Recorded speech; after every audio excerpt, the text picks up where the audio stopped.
Hello అండి, welcome back to our channel. ఈ రోజు స్టోరీ విలన్ హస్బెండ్ ఎపిసోడ్ 50. ఇక స్టోరీలోకి వెళ్తాయి.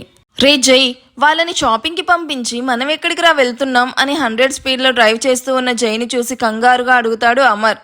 కొంచెం వర్క్ ఉంది, అది ఫినిష్ అయ్యాక మనం షాపింగ్ చేసుకొని గర్ల్స్ దగ్గరికి వెళ్దామని యూటర్న్ తీసుకుంటూ చెప్తాడు.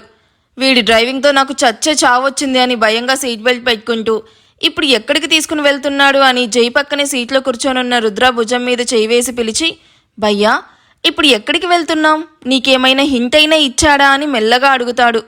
బెస్ట్ ఫ్రెండ్ అయినా నీకే చెప్పలేదు, ఇక నాకేం చెప్తాడు అని రుద్ర భుజాలు ఎగరేస్తూ చెప్పడం చూసి, బెస్ట్ ఫ్రెండ్ ఇదొకటి ఏడ్చింది పేరుకి.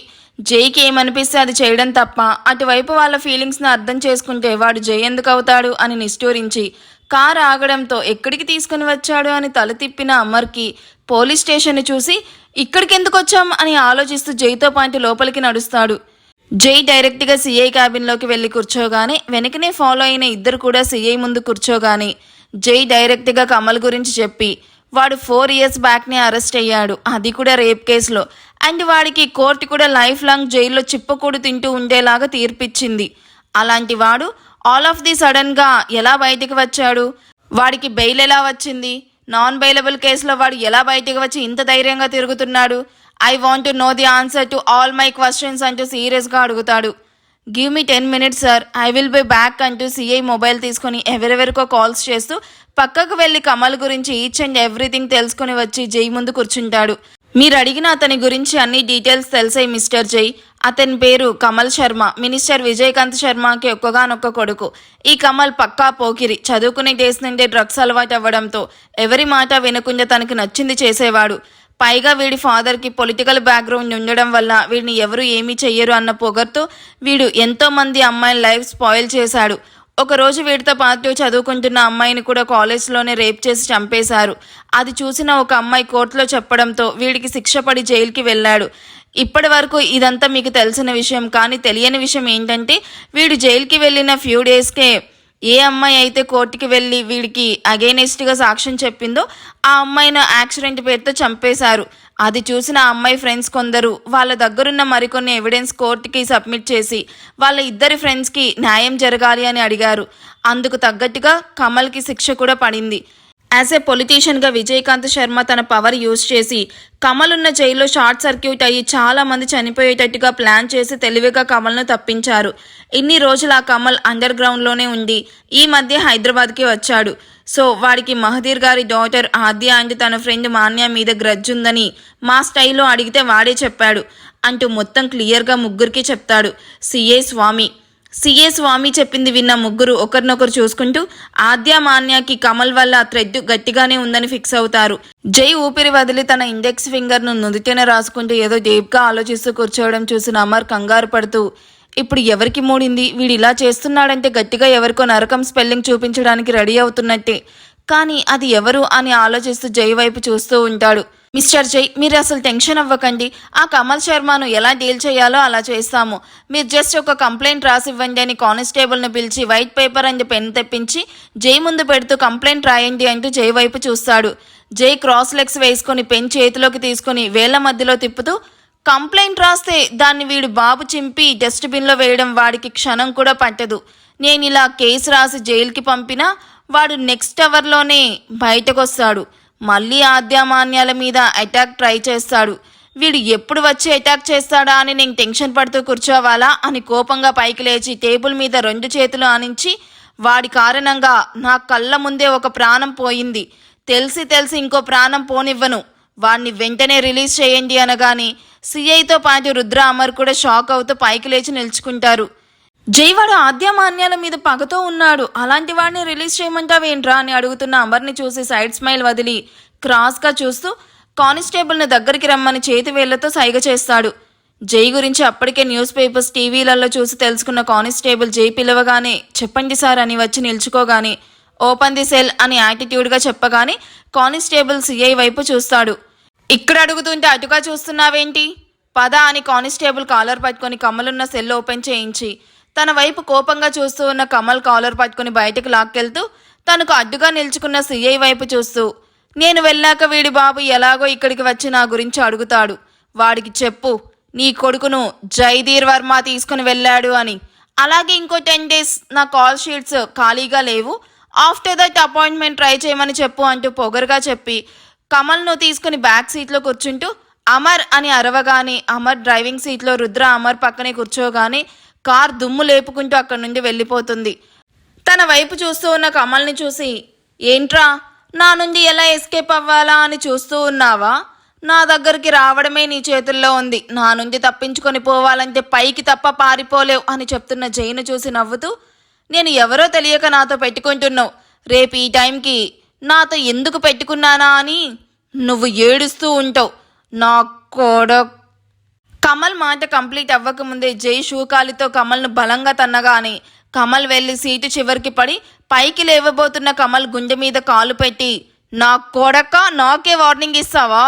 చూస్తా నీ కోసం ఎవడొస్తాడు, వచ్చి నన్ను దాటి నిన్ను ఎవడు తీసుకుని వెళ్తాడో నేను కూడా చూస్తాను అంటూ తన వైపు బుసలు కొడుతూ పైకి లేవడానికి ట్రై చేస్తూ ఉన్న కమల్ను తలకు తన పాకెట్లో నుండి గన్ తీసి ఏం చేస్తూ, కదిలావో కుక్కను కాల్చినట్టు కాలుస్తాను, ఇది లైసెన్స్ రివాల్వర్, కాల్చిన ఎవడు అడగడు, చెప్పు కాల్చినా అంటూ జై కోపంగా అరవగానే వాడు భయంతో నోరు కూడా తెరవకుండా జై ఎక్కడ కాలుస్తాడో అని గుటకలు మింగుతూ చూస్తూ ఉంటాడు.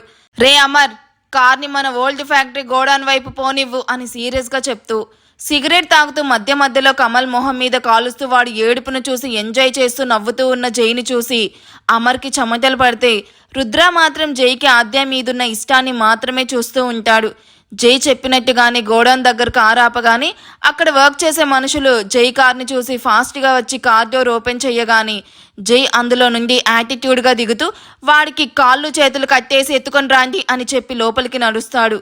జై ఫ్యాక్టరీలో వర్క్ చేస్తున్న వాళ్ళు కూడా ఒక్కొక్కరు బాడీలను హంసలా ఉండడం చూసి రుద్ర లోపలికి నడిస్తే పారిపోవడానికి ట్రై చేస్తున్న వాడి కాళ్ళు చేతులు కట్టేసి లోపలికి ఎత్తుకుని వెళ్ళి జై ముందు మూటలా పడేస్తారు. తనను ఎక్కడ చంపేస్తాడో అని కమల్లో అప్పటికే భయం స్టార్ట్ అవ్వడంతో టెన్షన్ నిండిన కళ్ళతో జై వైపు చూస్తూ, నన్నేం చెయ్యకు, నేను ఆద్య మాన్యాల వైపు చూడను, ప్లీజ్ లీవ్ మీ అని భయంతో కమల్ గొంతు నుండి బయటకు మాట కూడా వినిపించకపోవడం చూసి జై బిగ్గరగా నవ్వుతాడు. అది చూసిన కమల్కి టాప్ టు బాటమ్ అదురుతూ గజగజా వణుకుతూ ఉంటాడు.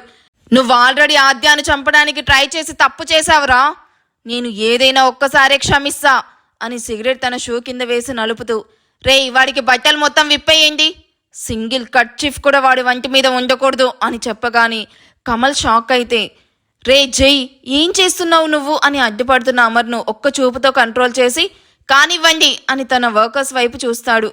జై ఏది చెప్తే అది చేసేలా ఉంటారు తన కింద వర్క్ చేసేవాళ్ళు. సో జై చెప్పినట్టే కమల్ని న్యూడ్గా మార్చి జై ఆర్డర్స్ కోసం వెయిట్ చేస్తూ ఉంటారు. కమల్ దిగంబర స్వరూపం చూడలేని అమర్, ఈ సీన్ నేను చూడలేను, మీ ప్రోగ్రామ్ అంతా ఫినిష్ చేసుకొని రాండి అని కార్ దగ్గరికి వెళ్ళి ఏసీ ఆన్ చేసుకొని ఫుల్గా సాంగ్స్ వింటూ సౌండ్ కూడా వినిపించకుండా డోర్స్ అన్ని లాక్ చేసుకుంటాడు.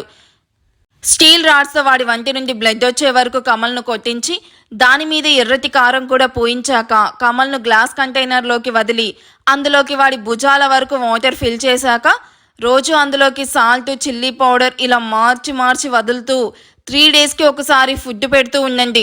నేను 1 week వరకు ఇక్కడికి రాలేను, సో నేను వచ్చే వరకు వాడు బ్రతికే ఉండాలి. ఎట్ ది సేమ్ టైం ఎందుకు బ్రతుకున్నానా అని ఎవ్రీ మినిట్ వాడు నరకం చూడాలి అని అప్పటికే నొప్పికి గట్టి గట్టిగా కేకలు పెడుతూ ఉన్న కమల్ని చూసి ఎంజాయ్ అని కన్ను కొడుతూ అక్కడి నుండి రుద్రాన్ని తీసుకుని కార్ వైపు వెళ్ళి కార్ ఎక్కుతూ ఎట్టి పరిస్థితుల్లో వాడు మిస్ అవ్వకూడదు, ఇన్ కేస్ వాడు మిస్ అయితే నెక్స్ట్ మినిట్ మీరు కూడా ఎవరికి కనిపించకుండా మిస్ అవుతారు అని స్ట్రాంగ్ వార్నింగ్ ఇచ్చి తనే డ్రైవింగ్ సీట్లో కూర్చుంటాడు. జై వార్నింగ్కి అందరూ భయపడుతూ ఓకే సార్ అని చెప్పి జై వెళ్ళగానే తిరిగి లోపలికి వెళ్ళి కమల్ను ఎలా టార్చర్ చెయ్యాలా అని మాట్లాడుకుంటూ డిస్కషన్ పెడతారు.